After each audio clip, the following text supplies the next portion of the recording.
వర్షంలో అల్లు అర్జున్ని అరెస్ట్ చేయడం నిజంగా చాలా తప్పండి. ఎందుకంటే ఒక యాక్టర్, ఇప్పుడు నేను కూడా ఆ రోజుల్లో కూడా ఏంటంటే, నేను సినిమా రిలీజ్ రోజు థియేటర్ వాళ్ళు పిలిచేవారు.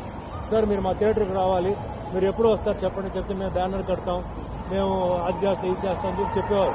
సో అల్లు అర్జున్ వచ్చేసి థియేటర్కి వెళ్ళింది తప్పు కాదు. బట్ థియేటర్ వాళ్ళు అక్కడ ఏంటంటే, ఇంత పెద్ద ఒక హీరో ఈరోజు ఆయనకి మంచి క్రేజ్ ఉంది, ఫాలోయింగ్ ఉన్నప్పుడు దానికి తగిన పోలీసు ప్లస్ ప్రైవేట్ సెక్యూరిటీ అంటే బౌన్సర్స్ ఇలాంటి వాళ్ళని తీసుకొచ్చేసి ఆ క్రౌడ్ని, ఆయన ఉన్నంత వరకు క్రౌడ్కి ఏం జరగకుండా, ఆయనకేం జరగకుండా ఆయనకు ఒక దారి ఒకటి పెట్టి ఆయన వచ్చి కాసేపు అందరినీ చూసి పలకరించి వెళ్ళిపోయే వరకు చూసి ఉండాలి.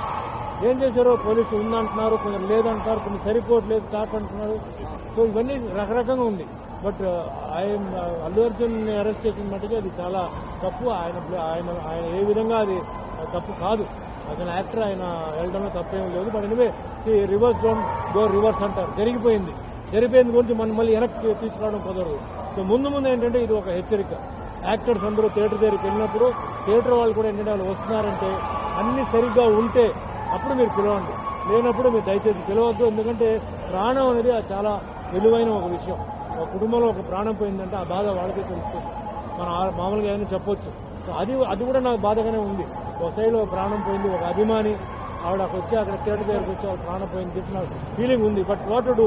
ఇప్పుడు ఇలాంటివి చూసుకుంటే దీని ముందు కూడా చాలా విషయాల్లో చాలా మంది ప్రాణాలు పోయింది. What is the government doing? మరి దానికి ఎందుకు వాళ్ళు క్వశ్చన్ చేయాలి? ఎందుకు పోయి అల్లు అర్జున్ ఎందుకు పాయింట్అవుట్ చేస్తున్నారు? దానికి సమాధానం చెప్పండి. మరి ఇక్కడేమో ఒక ప్రాణం పోయింది, ఆడ ఎన్నో ప్రాణాలు పోయింది, ఎన్నో జరిగింది. ఎందుకు వాళ్ళకి ఒక రూల్ ఇక్కడ ఒక రూల్? కరెక్ట్ కాదు. అది ఏదేమైనా అల్లు అర్జున్ అరెస్ట్ చేసిన మటుకు చాలా తప్పు అంతే.